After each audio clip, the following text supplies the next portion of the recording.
സാമ്പത്തിക തട്ടിപ്പ് കേസിൽ വിജിലൻസ് അന്വേഷണം നേരിടുന്ന vegetable and food promotion council കേരളയിലെ ഉദ്യോഗസ്ഥർക്ക് എതിരായ വകുപ്പ് തല നടപടി വൈകുന്നു.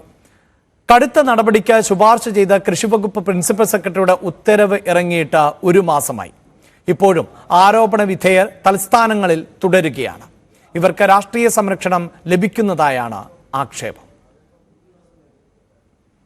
തൃശൂർ ജില്ലയിലെ തൊട്ടിപ്പാളിലെ സ്വാശ്രയ കർഷക സമിതിയുടെ പേരിൽ വ്യാജ വൗച്ചറുകളും ബില്ലുകളും ഉണ്ടാക്കി vegetable and food promotion council കേരളയുടെ ഉദ്യോഗസ്ഥർ സാമ്പത്തിക തട്ടിപ്പ് നടത്തിയെന്നായിരുന്നു വിജിലൻസിന് ലഭിച്ച പരാതി.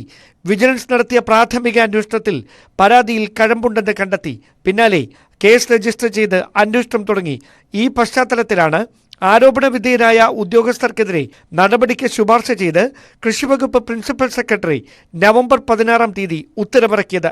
സാക്ഷികളെ സ്വാധീനിക്കാനും തെളിവുകൾ നശിപ്പിക്കാനും സാധ്യതയുള്ളതിനാൽ തൃശൂർ ജില്ലാ VFPCK ഡെപ്യൂട്ടി മാനേജർ ബബിതയെ സർവീസിൽ നിന്ന് സസ്പെൻഡ് ചെയ്ത് അടിയന്തര നടപടി സ്വീകരിക്കാനായിരുന്നു നിർദ്ദേശം. വിജിലൻസ് ഡയറക്ടറുടെ അന്വേഷണ റിപ്പോർട്ടിന്റെ പശ്ചാത്തലത്തിൽ VFPCK ആസ്ഥാനത്തും അനുബന്ധ സ്ഥാപനങ്ങളിലും വർഷങ്ങളായി തുടർച്ചയായി ജോലി ചെയ്തു വരുന്ന deputy manager incharge Joji K Mathews, Krishi business Kendra deputy manager Sunil Paul, manager incharge TS Praveen തുടങ്ങിയവരെ VFPCKയുടെ മറ്റ് ഏതെങ്കിലും സ്ഥാപനങ്ങളിലേക്ക് അടിയന്തരമായി സ്ഥലം മാറ്റാനും ഉത്തരവിൽ പരാമർശമുണ്ടായിരുന്നു.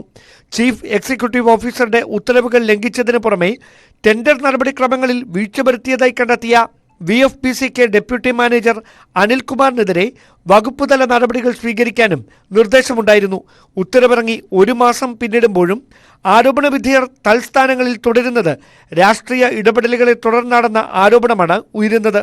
അതേസമയം ഇവർക്കെതിരെ നടപടി ഉടനുണ്ടാകുമെന്നാണ് VFPCK ചീഫ് എക്സിക്യൂട്ടീവ് ഓഫീസറുടെ വിശദീകരണം. ന്യൂസ് 18 തിരുവനന്തപുരം.